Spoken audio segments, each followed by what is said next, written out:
আসসালামু আলাইকুম ওয়া রাহমাতুল্লাহি ওয়া বারাকাতুহু। আলহামদুলিল্লাহ আলহামদুলিল্লাহি ওয়া কাফা ওয়া সালামুন আলা ইবাদিহিল্লাযিনা ইসতাফা, আম্মা বা'দ।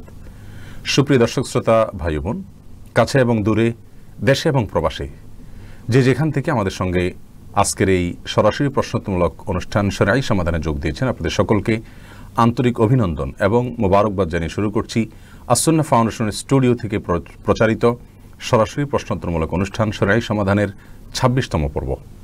প্রিয় দর্শক, আলহামদুলিল্লাহ নতুন সেটআপে আমরা গত সপ্তাহ থেকে প্রোগ্রাম শুরু করেছি এবং আল্লাহর মেহেরবানিতে আগে যে সমস্ত সমস্যা ছিল লাইভে সেগুলো দূর হয়েছে। আল্লাহ সুবহানাহু ওয়া তাআলা সেগুলোর দূর করে দিয়েছেন এবং সমস্যাগুলোর সমাধান হয়েছে। যে সমস্ত ভাই বোনেরা আমাদেরকে এজন্য সহযোগিতা করেছেন, অগ্রসর হয়েছেন, আল্লাহ সুবহানাহু ওয়া তাআলা আপনাদের সকলকে সর্বোত্তম বিনিময় দান করুন। প্রিয় দর্শক শ্রোতা ভাই বোন, প্রতি সপ্তাহের মতো এই সপ্তাহ আপনাদের কাছে আবেদন থাকবে, জীবন ঘনিষ্ঠ যে কোনো প্রশ্ন আপনারা এই পোস্টের মন্তব্যের ঘরে বাংলায় সংক্ষেপে লিখে টাইপ করুন এবং ইনশাআল্লাহ আমরা ধারাবাহিকভাবে আপনাদের প্রশ্ন উত্তর দেওয়ার চেষ্টা করব। ওয়ামা তৌফিকি ইল্লা বিল্লাহ। শুরুতেই করোনা ভাইরাসের যে ভয়াবহ আক্রমণ দিন দিন ছড়িয়ে পড়ছে বিশ্বব্যাপী, এমনকি খোদ হারামাইন পর্যন্ত এই করোনা ভাইরাসের আক্রমণের প্রভাবে তাওয়াফ চালু থাকলেও উমরা বন্ধ হওয়ার পথে, বন্ধ হয়েছে সাময়িকভাবে যদিও সেটা। আমরা সেজন্য করোনা ভাইরাসের এই ভয়াল গ্রাস, এটা থেকে আত্মরক্ষা করবার জন্য গোটা বিশ্বের মানুষের জন্য আল্লাহ সুবহানাহু ওয়া তাআলার কাছে আসুন আমরা গণ ইস্তেগফার করি, আমাদের ভুল ত্রুটির জন্য আল্লাহর কাছে মাপ চাই, মার্জনা চাই এবং আল্লাহ সুবহানাহু ওয়া তাআলার দিকে আমরা ফিরে যাই এবং এই ভয়াবহ সমস্যা এবং বিপর্যয় যেটা বিশ্বব্যাপী দেখা দিয়েছে এটা থেকে বাঁচার জন্য চেষ্টা করি। আল্লাহ সুবহানাহু ওয়া তাআলা আমাদের সবাইকে সে তৌফিক দান করুন। প্রিয় দর্শক শ্রোতা ভাই বোন, আর দেরি না করে শুরু করি আপনাদের প্রশ্নগুলোর উত্তর দেওয়া। মূল অনুষ্ঠানের পর্বে আমরা শুরু করি। এ পর্যায়ে প্রথম আমি যে প্রশ্নটি দেখতে পাচ্ছি, মোহাম্মদ নাফিজ মাহমুদ আপনি প্রশ্ন করেছেন, যারা আদিম যুগের মানুষ অথবা জঙ্গলে বসবাস করেন অথবা যাদের কাছে সভ্যতার কিছুই এখনো পৌঁছায় নেই, তাদের ব্যাপারে ইসলামের মতামত কি অথবা তাদের বিচার প্রক্রিয়া কেমন হবে? ভাই নাফিজ মাহমুদ, অত্যন্ত গুরুত্বপূর্ণ প্রশ্ন আপনি করেছেন, ধন্যবাদ আপনাকে।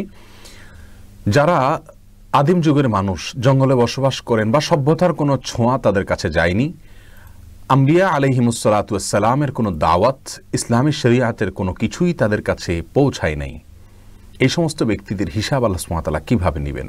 তাদের উপরে ইসলামী শরিয়া প্রতিপালনের দায়িত্ব বর্তাবে কিনা? এ প্রসঙ্গে বলবো, যে সমস্ত মানুষেরা সভ্যতার ছোঁয়া থেকে অনেক দূরে, কথার কথা জঙ্গলেই জন্ম, সেখানেই বেড়ে ওঠা, তাদের কাছে কোরআন অথবা সুন্নাহর কোনো কিছুই যায়নি, আল্লাহ অথবা তার রাসূল সাল্লাল্লাহু আলাইহি ওয়াসাল্লামের কোনো নির্দেশ পৌঁছে নাই, তাদের জন্য আল্লাহ সুবহানাহু ওয়া তাআলার পক্ষ থেকে একটি শুধুমাত্র দায়িত্ব আরোপিত থাকবে, আর তা হলো সৃষ্টিকর্তার প্রতি বিশ্বাস তাদের থাকতে হবে। ব্যাস, আল্লাহ সুবহানাহু ওয়া তাআলার একত্ববাদের প্রতি বিশ্বাস তাদের থাকতে হবে। কারণ এই বিশ্বাসের জন্য মানুষের সাধারণ বিবেক এবং সেন্স এটাই যথেষ্ট। তাদেরকে আল্লাহ সুবহানাহু ওয়া তাআলা যে বিবেক দিয়েছেন, তাদেরকে আল্লাহ সুবহানাহু ওয়া তাআলা যে সেন্স দিয়েছেন, সেটাকে ব্যবহার করে আল্লাহ সুবহানাহু ওয়া তাআলার অস্তিত্ব বা একজন সৃষ্টিকর্তা আছে, অন্তত এই অস্তিত্বের কথা এবং একত্ববাদের কথা স্বীকৃতি দেওয়া, মনে এই বিশ্বাসটা ধারণ রাখা, বাস এটুকু তাদের কর্তব্যের অংশ।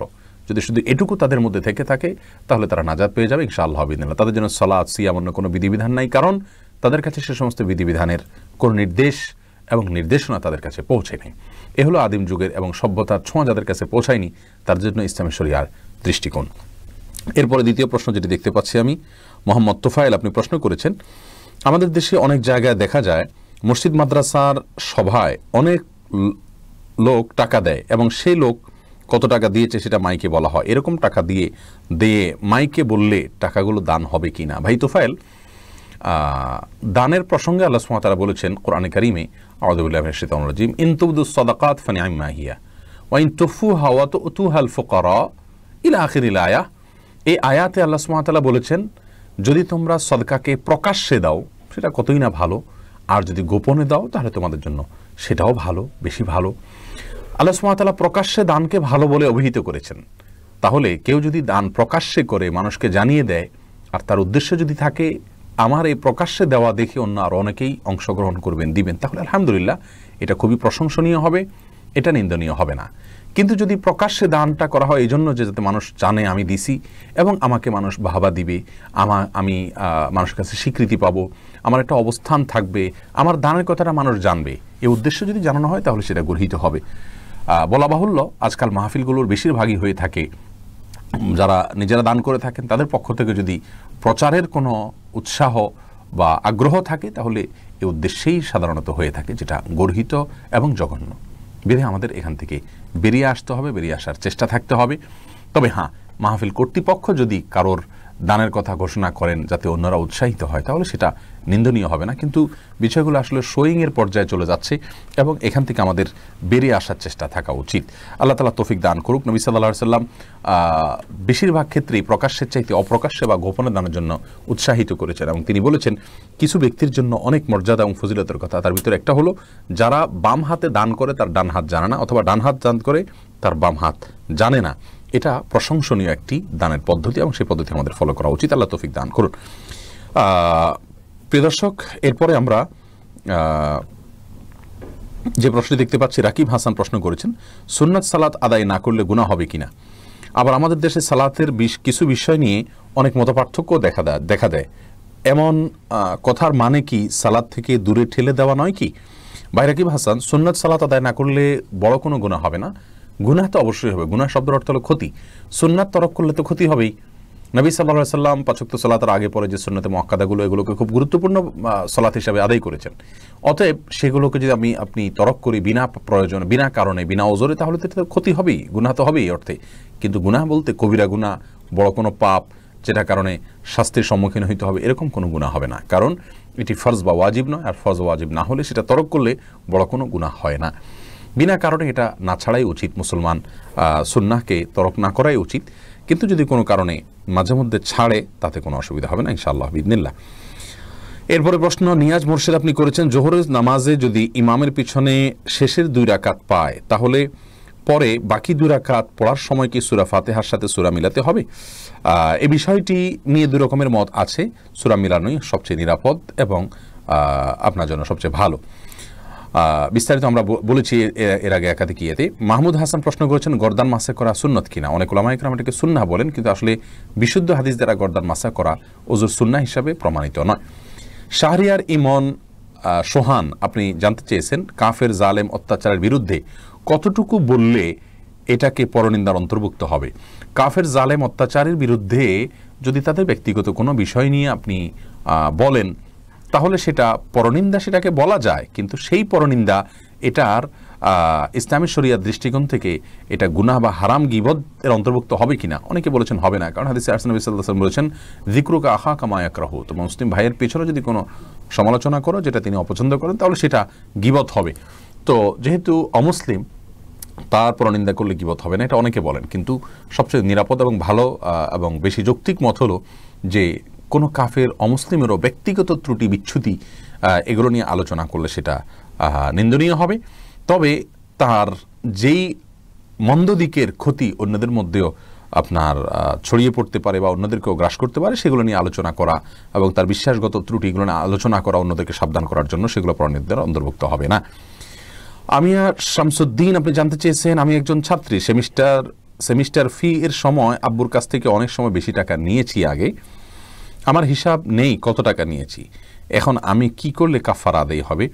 সেমিস্টার ফি হিসাবে আপনার বাবার কাছ থেকে যা টাকা আপনার নেওয়া দরকার তার চেয়ে বেশি যদি নিয়ে থাকেন, মিথ্যা কথা যদি বলেন, তাহলে আল্লাহর কাছে আপনি তওবা করবেন, আল্লাহর কাছে মাফ চাইবেন, লজ্জিত হবেন, ক্ষমা চাইবেন, বাস এটাই যথেষ্ট। আর বাবার কাছ থেকে বলে নেবেন, বাবা তো নিশ্চয়ই আপনাকে অনুমোদন করে দিবেন, তাহলে বাবার হকটাও আপনি সেখান থেকে আপনি মুক্ত হলেন, আল্লাহর হকের জন্য আপনি তওবা করলেন, ভবিষ্যতের জন্য এরকম না হয় এবং মাফ চাইলেন, ইনশাআল্লাহ এটা যথেষ্ট হবে। এরপরে রাকিব কাজী সালেহ আপনি জানতে চেয়েছেন খালি গায়ে ওযু করার বিধান কতটুকু আর ওযু সঠিক হয় কিনা জানাবেন। ভাই রাকিব, ওযুর ক্ষেত্রে শরীয়তে খালি গা বা জামা কাপড় পরা কোনোটি নির্দেশ করেনি, অতএব ওযুর ক্ষেত্রে আমরা খালি গায়ে যদি থাকি তাহলে কোনো প্রকার অসুবিধা নেই। ওযুর ক্ষেত্রে আপনি খালি গায়ে ওযু করতে পারবেন, কোনো সমস্যা নেই ইনশাআল্লাহ। নাবিল শাহরিয়ার জানতে চেয়েছেন স্ত্রী জাহান্নামে গেলে স্বামীও কি জাহান্নামে যাবে? না ভাই নাবিল, এটা কোনো জরুরি না যে স্ত্রী জাহান্নামে গেলে স্বামীও জাহান্নামে যাবে। লূত আলাইহিস সালাতু ওয়াস সালামের স্ত্রী জাহান্নামে যাবে, কিন্তু তাই লূত আসলাম তো জাহান্নামে যাবেন না।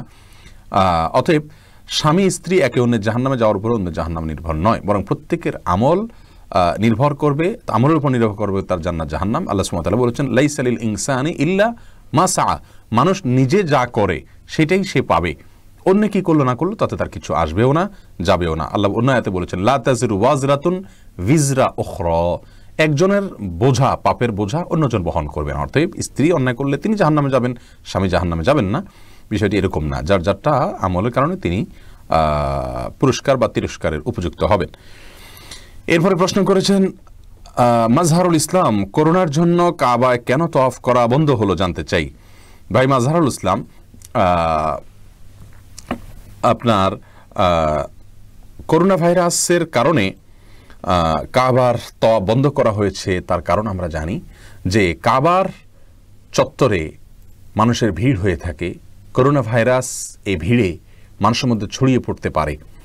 দুনিয়াতে রোগ ক্ষতি এগুলো থেকে বাঁচার জন্য আত্মরক্ষামূলক ব্যবস্থা নেওয়া, সতর্কতামূলক ব্যবস্থা নেওয়া ইসলামী শরিয়াতে অ্যালাউড, অনুমোদিত, বরং নির্দেশিত। আল্লাহ বলেছেন ওয়ালা তুলকু বিআইদিকুম ইলা তাহলুকা, তোমরা নিজেদেরকে ক্ষতির মুখে ঠেলে দিও না। অতএব যদি করোনা ভাইরাস অথবা এ জাতীয় কোনো ক্ষতির আশঙ্কা থেকে সাময়িকভাবে কাবায় উমরা বন্ধ থাকে, তাতে ইসলামী শরিয়াত দৃষ্টিকোণ থেকে কোনো সমস্যা নেই। আমরা ব্যক্তিগতভাবে যদি কেউ উমরা করার সিদ্ধান্ত নেই, হজ করার সিদ্ধান্ত নেই, কিন্তু কোনো কারণে অসুস্থ হয়ে পড়ি বা কোনো একটা বিপদের মুখোমুখি হয়ে পড়ি অথবা কোনো একটা শঙ্কা আমাদের সামনে চলে আসে, আর আমরা যদি সেক্ষেত্রে সফরটাকে বিলম্ব করি যে এখন যাচ্ছি না তাহলে ক্যান্সেল করলাম, পরবর্তীতে যাব, ইসলামী শরিয়া এটাকে অনুমোদন করে। ঠিক তেমনিভাবে মক্কাতেও আপনার কোনো প্রকার মুসলিমদের, মুসলিম জাতির সাধারণ মানুষের ক্ষতি হতে পারে এরকম কোনো আশঙ্কা থেকে যদি সাময়িকভাবে এটা বন্ধ রাখা হয় কোনো অসুবিধা নেই। কোরআন এবং সুন্নাহ কোথাও নিষেধ নাই যে এরকম উমরা অথবা হজ এর জন্য যারা যেতে চাচ্ছেন তাদের যদি কোনো বিশেষ সমস্যার কারণে সেটাকে তারা বিলম্ব করেন, চিরতরে বন্ধ নয়, এবছর নয় পরের বছর, এ মাসে নয় পরের মাসে, তাহলে এটাকে হারাম বলা হয়েছে, নিষেধ বলা হয়েছে, কোথাও নিষেধ নেই। মনে রাখবেন নিষেধ হলো সেটাই যেটাকে কোরআন হাদিস নিষেধ করেছে, কোরআন হাদিসে এরকম কোনো নিষেধাজ্ঞার কথা বর্ণিত হয়নি। অতএব এটা নিয়ে আমাদের পেরেশান হওয়ার মতো কোনো কারণ নেই। আর বাইতুল্লাহে তওয়াফ চলছে। আরও আমরা জেনে রাখি এর আগে বাইতুল্লাহতে বড় দুর্ঘটনা ঘটেছে। একবার একটা জঙ্গি হামলার শিকার হয়েছে বাইতুল্লাহ। সেখানে আপনার কিছু উগ্রপন্থীরা আক্রমণ করে বাইতুল্লাহকে আপনার রক্তারঞ্জিত করেছে এবং সেখানে বহু মানুষ হতাহত হয়েছেন। দীর্ঘদিন পর্যন্ত সালাত বন্ধ ছিল, সব কিছু বন্ধ, এমনকি তওয়াফও বন্ধ ছিল। অতএব এগুলো অস্বাভাবিক কোনো বিষয় নয়। আল্লাহর কাছে আমরা বরং ইস্তেগফার করি যাতে করে এই ভয়াবহ বিপর্যয় যেটি বিশ্বময় ছড়িয়ে পড়েছে যাতে আমরা বাঁচতে পারি। বাকি বাইতুল্লাহ সাময়িকভাবে উমরা বন্ধ থাকা এটা কোরআন সুন্নাহর কোনো আদেশের বিরুদ্ধে যায় না। ইসলামে কোরআন সুন্নাহর কোথাও এরকম নিষেধ করেনি, এটা সাময়িকভাবে মুসলিমদের কল্যাণার্থেই করা হয়েছে। ইনশাআল্লাহ আবেদনে এতে কোনো অসুবিধার কিছু নেই। এরপরে আমরা প্রশ্নে যাচ্ছি। নাজমুল হাসান আপনি জানতে চান হারাম টাকা থেকে কেউ কিছু দান করলে কি তা নেওয়া যাবে? আপনি যদি জানেন যে সুস্পষ্ট হারাম টাকা থেকে দিচ্ছে তাহলে সেটা আপনার জন্য না নেওয়াই উচিত। যদিও অনেক উলামায়ে কেরাম, সৌদি আরবের ইবনে উসাইমিন রাহিমাহুল্লাহ এবং শেখ মোহাম্মদ সাল্লাহ আল মুনাজ্জিদ হাফিজাহুল্লাহ সহ অনেক উলামায়ে কেরাম বলেছেন হারাম দুই প্রকার, একটা হারাম লিআইনিহি, একটা লিগাইরিহি। লিআইনি মানে হলো কোনো জিনিসটা মূলগতভাবে হারাম, যেমন শুকরের গোশত অথবা আপনি একটা জিনিস চুরি করে আনছেন কারোর কাছ থেকে সরাসরি, এটা মূলগতভাবে হারাম আপনার জন্য। এগুলোকে আপনার একজন অন্যজনকে দিলে সেটা আপনি যদি জানেন আপনি নেবেন না। আর যদি হারাম লিগাইরিহি হয়, অর্থাৎ মূল জিনিসটা হারাম না কিন্তু উপার্জনের পদ্ধতির কারণে ভিন্ন কারণে এটা হারাম হয়ে গেছে, কথার কথা কেউ সুদি কারবার করে উপার্জন করেছে অথবা ঘুষের মাধ্যমে উপার্জন করেছে, তাহলে এটাকে হারাম লিগাইরিহি বলা হয়। হারাম লিগাইরিহি যদি হয় তাহলে সে হারাম লিগাইরিহিটা এই ইবনে উসাইমিন রাহিমাহুল্লাহ সহ অনেকেই বলেছেন যে এটা কেউ কাউকে হাদিয়া দিলে নেওয়া যায় না, কিন্তু তারাও বলেন এটা তাকওয়ার খেলাফ, না নেওয়াই উচিত। আমরা বলবো নেবেন না যদি হারাম আপনি জানতে পারেন, আর যদি হালাল হারাম মিশ্র থাকে তাহলে নিতে পারেন ইনশাআল্লাহ বিইذনিল্লাহ। এরপরের প্রশ্নে চলে যাচ্ছি। মোহাম্মদ ওমর ফারুক প্রশ্ন করেছেন ছেলেরা যদি জামাতে ফরজ নামাজ আদায় না করে তাহলে নামাজ হবে কি? নামাজ হয়ে যাবে। একটা হাদিস এক্ষেত্রে আসল আসলাতা লিজারিল মসজিদে ইল্লা ফিল মসজিদে, যে ব্যক্তি মসজিদের প্রতিবেশী তার সালাত মসজিদে ছাড়া হবে না। এই হাদিসটির সনদ বিশুদ্ধভাবে প্রমাণিত নয়, হাদিসের সনদের ভিতরে দুর্বলতা রয়েছে, আর সেই কারণে এই হাদিসের সনদের দিকে তাকায় আমরা তার সালাত হবে না সেটা বলবো না। তবে মুসলিমের অবশ্যই জামাতের সাথে সালাত আদায় করা উচিত। নবী সাল্লাল্লাহু আলাইহি ওয়াসাল্লাম যারা বাসায় সালাত পড়ে বা মসজিদে জামাতে শামিল হয় না তাদের ঘর বাড়ি জ্বালিয়ে দিতে চেয়েছেন। এটা বোঝা যায় এখান থেকে যে জামাতে সালাত আদায় করা ওয়াজিব, বিনা ওজরে এটা তরক করা হারাম এবং গুনাহের কাজ। বাপির রহমান আপনি জানতে চেয়েছেন গোসলের আগে প্রস্রাব করে পানি বা টিস্যু ব্যবহার করা কি জরুরি? ভাই বাপ্পি গোসলের আগে পেশাব করার পর আপনি পানি ব্যবহার করলে যথেষ্ট হয়ে যাবে। আর যদি পানি এবং টিস্যু দুইটাই ব্যবহার করেন সেটা ভালো। আল্লাহ সুবহানাহু ওয়া তাআলা কোরআনে কারিমে আহলে কুবার প্রশংসায় আয়াত নাজিল করেছেন, ফিহি রিজালুন ইউহিব্বুনা আন ইয়াতাতাহারু। সেখানে কিছু লোক আছে যারা খুব ভালো করে পবিত্রতা অর্জন করতে পছন্দ করেন। এখানে ভালো করে পবিত্রতা অর্জনের মিনিং কি, অর্থ কি, এ সম্পর্কে বেশিরকম মুফাসসিররা যদিও বলেছেন একটা, কিন্তু অনেক মুফাসসিররা ভিন্ন কিছুও বলেছেন। আর সেটা হলো যারা তাদের ওয়াশরুম ব্যবহার করার পর পানি এবং কুলুখ দুইটাই ব্যবহার করেন, তাদের সম্পর্কে বলা হয়েছে। যাই হোক, এর বাইরে একটা হাদিস দ্বারা সুস্পষ্টভাবে প্রমাণও হয় যে দুইটাই ব্যবহার করা যাবে, বিশেষ করে পেশাবের ক্ষেত্রেও।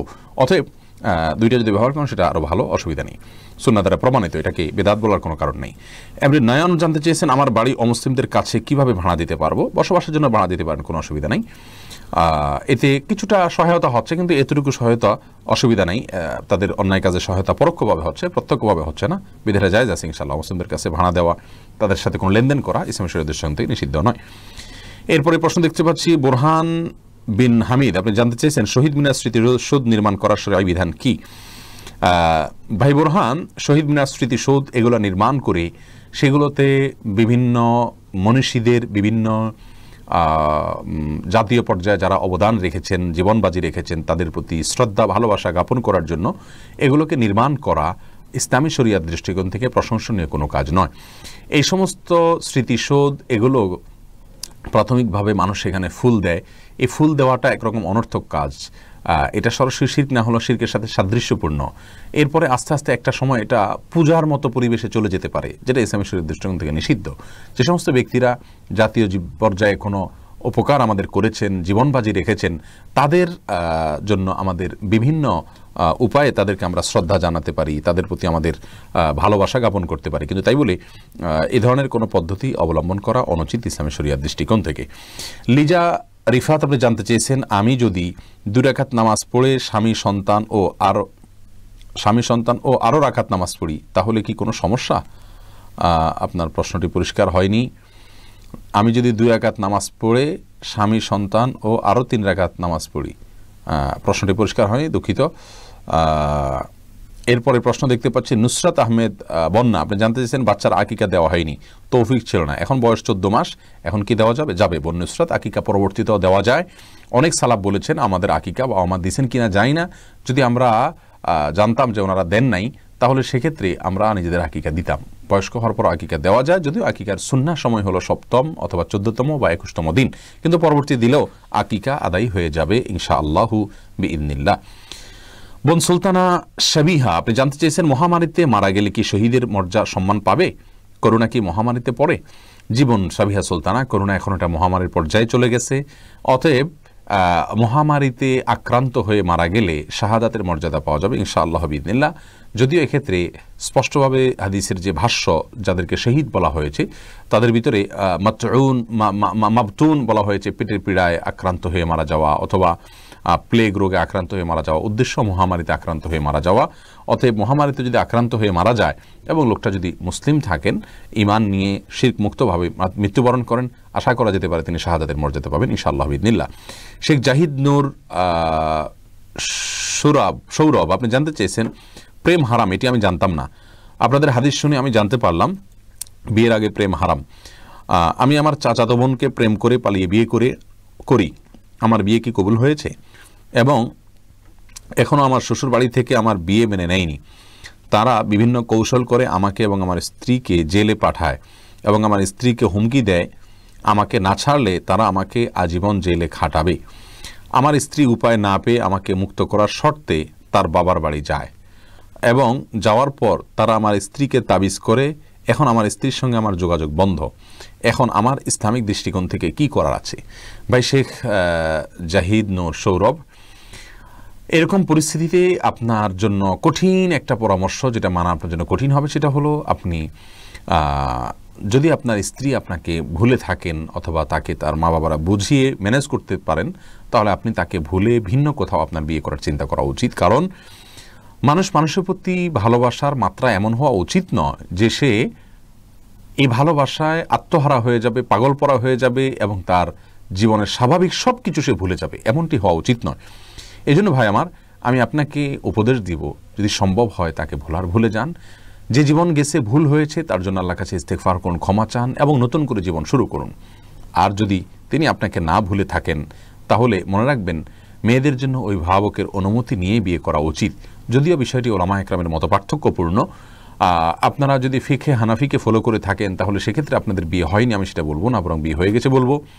বাট এখন যদি কোনোভাবে আপনি তাকে না পান, তার জন্য নিজে কষ্ট করা, আজীবন অবিবাহিত থাকা এবং নিজেকে কষ্টের মধ্যে রাখা, এটা অনুচিত হবে, ভুল হবে। আল্লাহ তাআলা আপনাকে ধৈর্য ধারণ করার তৌফিক দান করুন, উত্তম বিকল্প আপনার জন্য নসিব করুন। এমনি রায়হান, আপনি জানতে চেয়েছেন নবী রাসূলের কোনো ভুল নেই, এটা কি সত্য? ভাই রায়হান, আম্বিয়া এবং রসুল আলাইহিমুসসালাতু ওয়াসসালাম তাদের কোনো ভুল হলে আল্লাহ সুবহানাহু ওয়া তাআলা সঙ্গে সঙ্গে সংশোধনী দিয়ে পাঠান ফেরেশতাদেরকে, জন্য তারা কোনো ভুলের উপরে প্রতিষ্ঠিত থাকতে পারে না। সে অর্থে তাদের ভুল নেই। মানুষ হিসাবে তাদের মানবীয় ভুল যেগুলোকে আমরা বলি, এরকম ভুল হতে পারে তাদের দ্বারা, এটা অস্বাভাবিক নয়, কিন্তু তারা পাপ থেকে মুক্ত। আল্লাহ সুবহানাহু ওয়া তাআলা তাদের দ্বারা কোনো পাপের কাজ করাননি এবং তারা নবী হওয়ার নবুয়াত প্রাপ্তির পর থেকে তার শেষ পর্যন্ত, এমনকি আগেও তাদের চরিত্রে কোনো কালিমা বা আপনার কোনো পাপ লাগেনি। এবং এ বিষয়ে আপনার আহলুস সুন্নাহ ওয়াল জামাআত একমত যে আল আম্বিয়া মাসুমুন, আম্বিয়া আলাইহিমুসসালাতু ওয়াসসালাম তারা নিষ্পাপ ছিলেন। অতএব পাপের জায়গায় গুনাহ এবং অন্যায় করা, এই জায়গা থেকে যদি আমরা দেখি, তারা নবী আম্বিয়া এবং রাসূল আলাইহিসসালাতু ওয়াসসালাম তারা এখান থেকে পবিত্র। আল্লাহ তাআলা তাদেরকে পবিত্র রেখেছেন। মাসুম বলতে তাদেরকে আল্লাহ তাআলা নিরাপদে রেখেছেন, নিজেই আল্লাহ হেফাজতে রেখেছেন। জি, এরপরে প্রশ্ন হলো মোহাম্মদ লিখন ইবনে হাবিবুর, আপনি জানতে চাইছেন বান্দার হক আদায় না করলে আর যদি সে মারা যায় তাহলে মাফ কিভাবে পাওয়া যাবে? ভাই হাবিবুর রহমান, ভাই লিখন, আপনাকে বলবো বান্দার হক যদি আদায় না করেন আর যার হক ছিল সে মারা যায়, তাহলে তার পরিবার পরিজনের কাছে তার হকটা পৌঁছে দিবেন। আর যদি তিনি নয়, যিনি দেনাদার ছিল তিনি মারা গেছেন, তাহলে তার ওয়ারিসদের দায়িত্ব হবে যার বাবার বা তার যে লোক মানে মরিস যিনি মারা গেলেন, তার যে হক ছিল বান্দার, সেগুলো ওয়ারিসরা যেন পরিশোধ করে দেন। এরপরে প্রশ্ন করেছেন আতিকা তাবাসসুম, আপনি জানতে চেয়েছেন ফরজ গোসলের জন্য ফজরের নামাজের 10টায় ফজরের নামাজ 10টায় পড়া যাবে? ফরজ গোসলের জন্য ফজরের নামাজ 10টায় পড়া যাবে কিনা, আমি আপনার প্রশ্ন বুঝতে পারিনি। ফরজ গোসলের জন্য সালাত পেছানোর তো সুযোগ নেই। গোসল ফরজ হয়েছে, গোসল করে তারপর সালাত পড়তে হবে। গোসল করার কোনো উপায় না থাকলে, পানির ব্যবস্থা না থাকলে, সালাতের ওয়াক্ত চলে যাচ্ছে, এরকম হলে তায়াম্মুম করবেন, কিন্তু সালাতকে পিছাতে পারবেন না। আল্লাহ সুবহানাহু ওয়া তাআলা বলেছেন ইন্নাস সালাতা কানাত আলাল মুমিনিনা কিতাবাম মাওকুতা, নিশ্চয়ই সালাত মুমিনদের জন্য নির্দিষ্ট সময়ে আদায় করাকে ফরজ করা হয়েছে, বিধায় আপনাকে নির্দিষ্ট সময়ে সালাত আদায় করতে হবে। খালিদ ইবনে শেতাব, আপনি জানতে চেয়েছেন নামাজে ঠোঁট বন্ধ রেখে সম্পূর্ণ মনে মনে সূরা কেরাত পড়লে নামাজ হবে কিনা? ভাই খালেদ, নামাজে যদি আপনি ঠোঁট বন্ধ রেখে মনে মনে সূরা কেরাত পড়েন তাহলে আপনার সালাত হবে না। কারণ ইসলামী শরীয়তে যে সমস্ত জায়গায় আমাদেরকে পাঠ করতে নির্দেশ করা হয়েছে, বলতে নির্দেশ করা হয়েছে, সেখানে আমাদেরকে ঠোঁট এবং জিহ্বার উচ্চারণ করে বলতে হবে। ঠোঁটের যদি ব্যবহার না হয়, জিহ্বার যদি ব্যবহার না হয়, তাহলে সেটাকে বলা হয় না, ওইটাকে বলা হয় মনে মনে কল্পনা জল্পনা করা। আপনাকে বলতে বলা হয়েছে, সূরা পড়তে বলা হয়েছে, আর এই পড়াটা হবে মুখ এবং ঠোঁট নড়লে। যদি না পড়েন তাহলে না নড়ে, তাহলে সেক্ষেত্রে পড়াটা হয়নি। বিধায় মনে মনে যদি আপনি কেরাত পড়েন, সূরা পড়েন, তাহলে সেক্ষেত্রে এটা জায়েজ হবে না। এরপরে যে প্রশ্নটি আমি দেখতে পাচ্ছি সেটা হলো মাহমুদুল হক, আপনি জানতে চেয়েছেন মাযহাব মানা ইসলামিক দৃষ্টিতে কি? ভাই মাহমুদুল হক, মাযহাব মানে হলো কোনো একজন ইসলামিক স্কলারের, কোনো একজন বড় মহান ইমামের তার চিন্তাধারা, তার মূলনীতির আলোকে কোরআন এবং সুন্নাহকে বোঝা। এটা ইসলামের দৃষ্টিকোণ থেকে কোনো নিন্দনীয় কোনো বিষয় নয়। কোনো একজন স্কলার, তার ব্যাখ্যা বিশ্লেষণ আপনার কাছে যৌক্তিক মনে হয়েছে, ভালো লেগেছে, কোরআন এবং সুন্নাহকে আপনি ওনার ব্যাখ্যায় গ্রহণ করলেন, এটা দোষের কিছু নয়। ওলামা একরাম থেকে কোরআন হাদিসের ব্যাখ্যা নেওয়াটাই বরং স্বাভাবিক। আমরা যারা নিজেরা কোরআন এবং হাদিসের সবগুলো বিষয় জানি না এবং বেশিরভাগ বিষয় আমাদের অজানা, সেক্ষেত্রে আমরা কোনো একজন আলিমের ব্যাখ্যা, উনি কোরআন এবং হাদিস থেকে মাসআলা উৎকলন করে দিয়ে, মাসআলা যদি গবেষণা করে আবিষ্কার করে দিয়ে তিনি আমাদেরকে দেন, সেটা আমরা গ্রহণ করলাম, এটাকে মাযহাব নেওয়া বলে। একই বিষয়ে অন্য আলেমের অন্য ব্যাখ্যা থাকতে পারে, মত থাকতে পারে, সেটা আমি নিলাম না, আমার কাছে অন্যটা গ্রহণযোগ্য মনে সেটা নিলাম, এটাতে দোষের কিছু নাই। কিন্তু মাযহাব মানার নামে কোনো একজন ব্যক্তির অন্ধ অনুকরণ যদি আমরা করি, অর্থাৎ ব্যক্তি যাই বলুন সেটা দলিলের দিক থেকে শক্তিশালী হোক দুর্বল হোক সর্বাবস্থায় আমরা তার কথা মানলাম, তাহলে সেটা অন্ধত্ব হবে, সেটা ইসলামী শরীয়তে জায়েজ নাই। অন্ধ অনুকরণ শুধুমাত্র আমরা আল্লাহ এবং তার রাসূল সাল্লাল্লাহু আলাইহি ওয়াসাল্লামের করব। তবে মনে রাখা উচিত প্রচলিত যে প্রসিদ্ধ 4টি মাযহাব রয়েছে এই মাযহাবগুলোর প্রত্যেকটাই কিন্তু কোরআন এবং হাদিসের উপরে ভিত্তি করে গড়ে উঠেছে। এগুলো ব্যাখ্যা, কোরআন হাদিসের আলোকে মাযহাবগুলো এক একটা বড় বড় ব্যাখ্যা, স্কুল অফ থট বলে যেটাকে। এটা যে সমস্ত ইমামগণ এই সমস্ত মাযহাব এর ইমাম, পরবর্তীতে তাদের ছাত্ররা ছিলেন, তাদের মাযহাবের অনুসারীরা ছিলেন, তারা সবাই কিন্তু গবেষণা করেছেন যে তাদের ইমামের কোনো কথা কোরআন হাদিসের দলিল দিক থেকে আপনার দুর্বল কিনা, অগ্রহণযোগ্য কিনা, তাহলে তারা কিন্তু বর্জন করেছেন। আমরা যদি নির্দিষ্ট করি বলি, ইমাম আবু হানিফা রাহিমাহুল্লাহর মাযহাবের বহু মত ওনার আছে, তার ওই মতের উপরে পরবর্তীতে ওনার ছাত্ররা ফতোয়া দেননি। কেন? তাদের কাছে মনে হয়েছে দলিলের দিক থেকে তাদের উস্তাজের সেই মত এটার চাইতে অন্যটা বেশি গ্রহণযোগ্য, তখন তারা অন্যটায় গ্রহণ করেছেন। তাহলে আমরা দেখি যে মাযহাব বলতে আমরা যে কিছু ভাইরা মনে করি যে মাযহাব মানে হলো একজন ব্যক্তির অনুকরণ করা, অর্থাৎ কোরআন হাদিস একটা দিকে, মাযহাব আরেকটা দিকে, দুইটাকে বিপরীত মেরুতে দাঁড় করিয়ে প্রতিপক্ষ বানিয়ে সাংঘর্ষিক অবস্থানে রেখে আমরা বিচার করি, এটা সঠিক বিচার নয়, এটা ভুল। ইমাম আবু রহমতুল্লাহ সহ এরকম সব ইমামদের, ইমাম আহমদ ইবনে হাম্বল রাহিমাহুল্লাহ সহ সব ইমামদের, প্রত্যেক ইমামের মাযহাবে ওই ইমাম যাকে কেন্দ্র করে মাযহাবটা গড়ে উঠেছে, যার ব্যাখ্যা বিশ্লেষণ অনেক বিস্তর রয়েছে কোরআন হাদিসকে অ্যানালাইসিস করে, সেটাকে ফলো করে একটা মাযহাব গড়ে উঠেছে। তার মতের বহু মাসআলা, তার মতের বিরুদ্ধে তার মাযহাবের অনুসারীরা ফতোয়া দিয়ে থাকেন, ফতোয়া তার কথার উপরে হয় না অনেক সময়। এখান থেকে বোঝা যায় এটা আসলে ব্যক্তির অন্ধ অনুসরণ নয়। তো এরকম যদি হয় সেক্ষেত্রে মাযহাবের মধ্যে কোনো দোষের কিছু নেই।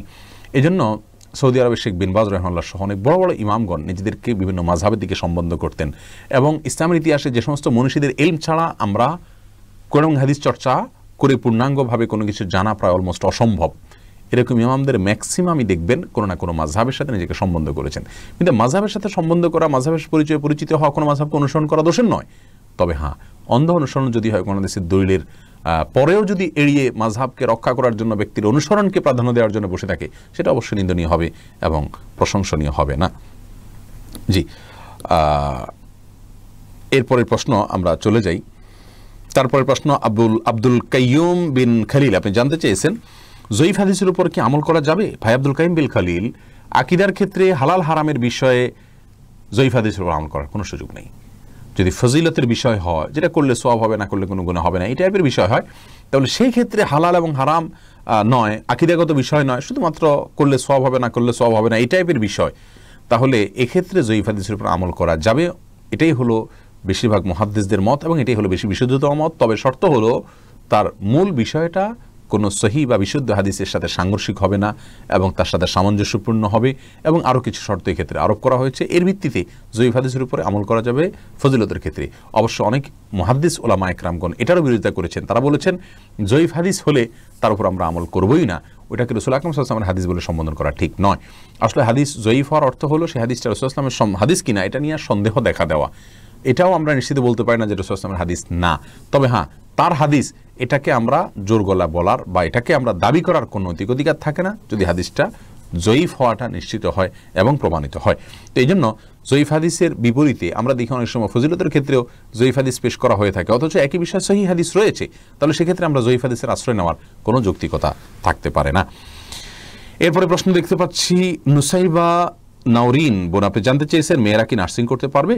বোন নুসাইবা, আজকের যুগে হাসপাতালগুলোতে যে নার্সিং হয়ে থাকে বা চিকিৎসা কেন্দ্রগুলোতে যে নার্সিং হয়ে থাকে, এখানে মেয়েরা যে অংশগ্রহণ করে সেটা আসলে খুবই বাজে একটা চিত্র এবং দৃশ্য আমরা দেখতে পাই। সেটা হলো একরকম রোগীদেরকে বিনোদন দেওয়া, তাদেরকে খুশি করা, এই উদ্দেশ্যমূলকভাবে মেয়েদেরকেই নার্সিংয়ে বেশিরভাগ ক্ষেত্রে ইউজ করা হয় এবং ছেলেদের উপস্থিতি এই জায়গাতে খুবই কম। এটা হলো রোগীদেরকে, মেয়েদেরকে দিয়ে, মেয়েদের শরীর, তাদের সৌন্দর্য, তাদের লাবণ্য এগুলো ব্যবহার করে রোগীদেরকে আনন্দ দেওয়ার একটা চেষ্টা, হয়তো তাদেরকে সুস্থ করে তোলার জন্য চেষ্টা করা হয়, যেটা ইসলামী শরীয়তের দৃষ্টিকোণ থেকে জঘন্য এবং গর্হিত। যদি কোনো মেয়েরা মেয়েদের নার্সিং করে, মেয়েরা যদি পর্দা পশিদার রেখে তারা যদি নার্সিং করতে পারেন, তাহলে ইসলামী শরীয়তের দৃষ্টিকোণ থেকে এখানে নিষিদ্ধের কোনো কিছু নাই। কিন্তু যে দৃশ্যটা আমাদের সমাজে আমরা দেখতে পাই সেটা কিন্তু খুব ভালো কোনো দৃশ্য নয়, বরং সেটা আমরা দেখতে পাই যে খুব বাজে একটা দৃশ্য, এবং এটা একরকম মেয়েদেরকে সেখানে পণ্য হিসাবে ব্যবহার করা হয়ে থাকে, আল্লাহ মাফ করুন।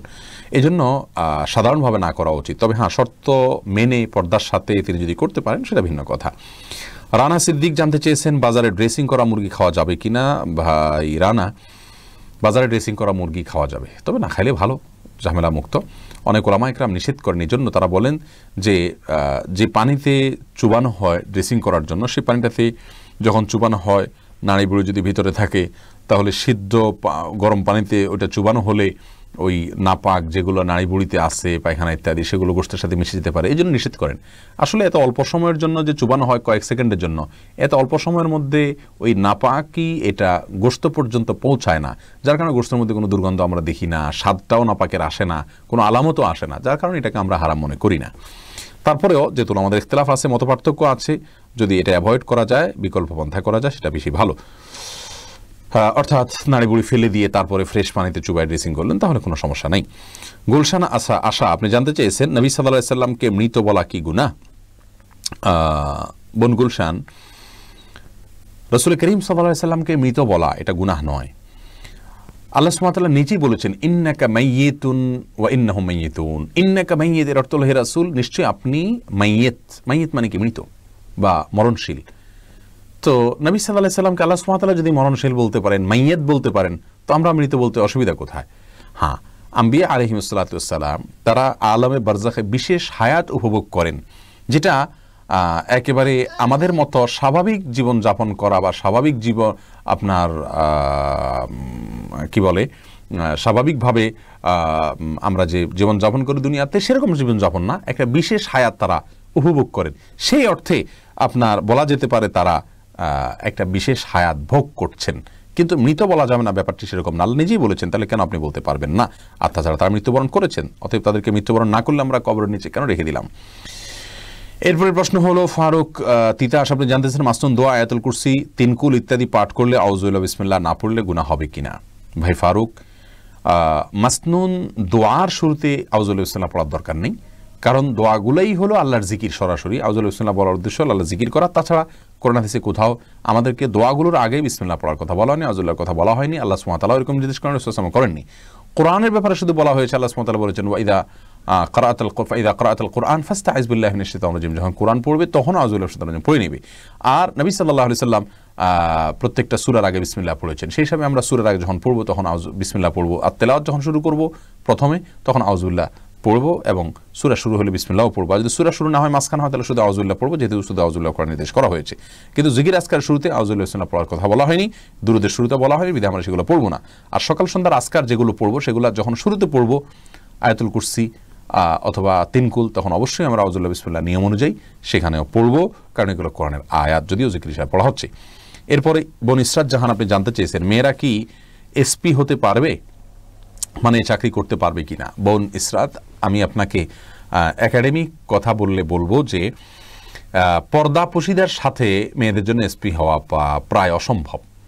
যদি অসম্ভব হয় তাহলে আমরা বলবো এটা করা যাবে না। আপনি পর্দা মেনটেন করে নিজের দিন রক্ষা করা আপনার জন্য ফরজে আইন।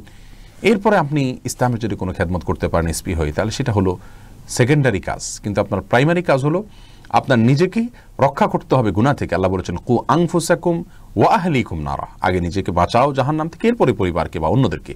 অতএব আপনি নিজে এসপি হতে গিয়ে যদি আপনি পর্দাপোশিদা মতো চলতে না পারেন, আপনাকে বিশেষ ড্রেস পরতে হয়, এবং সেক্ষেত্রে আপনি আপনার শরীরের অঙ্গ প্রত্যঙ্গগুলো দৃষ্টিকটুভাবে আপনার প্রকাশিত হয়, এবং আপনি অন্যদের সাথে কাজ করতে গিয়ে, আপনার দায়িত্ব পালন করতে গিয়ে এই সমস্ত বিষয়ের মুখোমুখি হন, তাহলে ওটা জায়েজ হবে না। ইসলামী শরিয়া মেয়েদের এবং ছেলেদের কাজের ক্ষেত্রে বেশ কিছু নীতিমালা দিয়েছে, এটা আমাদের কল্যাণার্থেই দিয়েছে।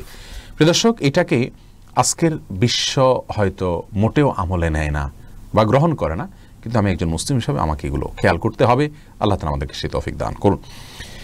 এরপরে প্রশ্ন আমি দেখতে পাচ্ছি সুরাইয়া দিবা, আপনি জানতে চেয়েছেন দোয়া ইউনুস খতমের সময় কি প্রত্যেকবার বিসমিল্লাহ পড়তে হয় কিনা? প্রথম কথা হলো দোয়া ইউনুস খতম বলতে কোনো খতম নাই, তবে হ্যাঁ আল্লাহ সুবহানাহু ওয়া তাআলা কোরআনে কারীমে বলেছেন ইউনূস আলাইহিস সালাম যে দোয়া পড়েছেন লা ইলাহা ইল্লা আনতা সুবহানাকা ইন্নী কুনতু মিনাজ জালিমিন, এই দোয়ার আলোচনা করে আল্লাহ তাআলা শেষে বলেছেন ওয়া কাযালিকা নুনজিল মুমিনিন, একইভাবে আমি ঈমানদারদেরকে মুক্ত করে থাকি যেভাবে ইউনূসকে আমি এই দোয়া পড়ার মাধ্যমে মুক্ত করেছি। এই জন্য আমাদের কোনো বিপদ আপদে পড়লে আমরা দোয়া ইউনূস পড়তে পারি, এটা ভালো, প্রশংসনীয়। কিন্তু এটার খতম বলতে নির্দিষ্ট কোনো সংখ্যা, এত হাজার বার, 70,000 বার, 1 লাখ, 1.25 লাখ, এরকম কোনো সংখ্যা নির্দিষ্ট করা এটা উচিত নয়, কারণ ইসলাম শরিয়া কোথাও এটাকে নির্দিষ্ট করা হয়নি।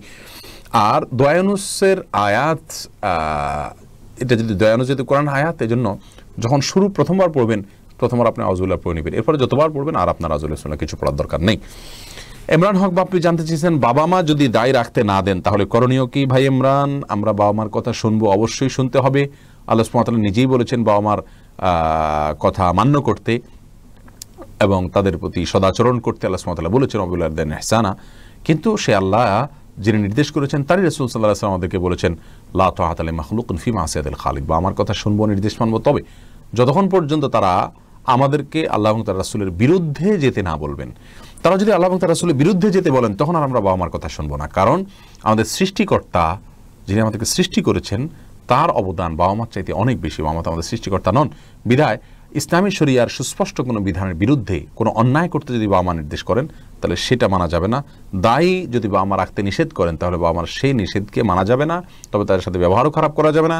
অত্যন্ত বিনয়ের সাথে নিজের আদর্শের জায়গা থেকে একজন ঈমানদার হিসাবে দায়ী রাখার অপরিহার্যতা আর জায়গাটা তাদেরকে পরিষ্কার করে বোঝানোর চেষ্টা করতে হবে। আল্লাহ তৌফিক দান করুন।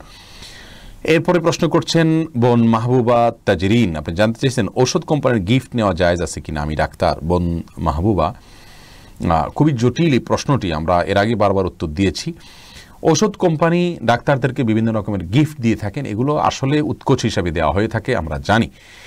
আর উৎকোচ হিসাবে এগুলো গ্রহণ করা জায়েজ নেই। আপনার কাছে কোনো পেশেন্ট যখন আসেন নির্দিষ্ট সময়ের জন্য, ওই সময়টাতে আপনাকে ভিজিট দিয়ে তিনি কিন্তু আপনাকে এক ধরনের ভাড়া নিয়ে নেন। এই টাইমটাতে আপনি তার চিকিৎসার জন্য যা কল্যাণকর সেটা পরামর্শ দেওয়া আপনার কর্তব্য। আপনি এখানে যদি অন্য কারোর স্বার্থ খেয়াল করেন তাহলে আপনি এই লোকটার টাকার সাথে বেইমানি করলেন, প্রতারণা করলেন, যেটা আপনার জন্য জায়েজ নেই। এই আদর্শের জায়গাটি আমাদের চিকিৎসক ভাই বোনদের খেয়াল করা উচিত। ওষুধ কোম্পানিগুলো যে সমস্ত গিফট ইত্যাদি দিয়ে থাকে, এগুলো দেওয়ার একটা বড় উদ্দেশ্যই থাকে তাদের ওষুধগুলো আপনি যাতে সাজেস্ট করেন বা লেখেন, এবং তারা দাঁড়িয়ে দাঁড়িয়ে বাইরে চেকও করে অনেক সময়, এবং ডাক্তাররা এগুলো করেও থাকেন আমাদের সমাজ বাস্তবতা আমরা জানি। অতএব এই সমস্ত কারণে সমস্ত গিফটকে অ্যাভয়েড করা, এটা হলো একজন ঈমানদার, একজন মুত্তাকি ডাক্তারের জন্য কর্তব্য। তবে কোনো গিফট যদি এমন হয়, কোনো ওষুধ স্যাম্পল হিসাবে দিল, সেটা শুধুমাত্র আপনার ওই ওষুধ নতুন আসছে বা ওষুধ সম্পর্কে ধারণা নেওয়ার জন্য বা ওইটার আপডেট কোনো ভার্সন আছে সেজন্য আপনার কাছে পৌঁছাইছে, তাহলে ওই স্যাম্পলটা আপনি নিতে পারবেন, এটা ঠিক আছে। কিন্তু এর বাইরে যদি কোনো স্যাম্পল আপনাকে দেওয়া হয় উৎকোচ হিসাবে ওষুধ, তাদের ওষুধগুলো সাজেস্ট করার জন্য, তাহলে এটা আপনার জন্য নেওয়া জায়েজ হবে না। কেন জায়েজ হবে না? কারণ আপনি তাদের এই ওষুধ নিয়ে বা তাদের গিফট নিয়ে তাদের পক্ষে আপনি লিখবেন, যেটা লিখতে গিয়ে হয়তো ওই রোগীর স্বার্থ রক্ষা নাও হতে পারে।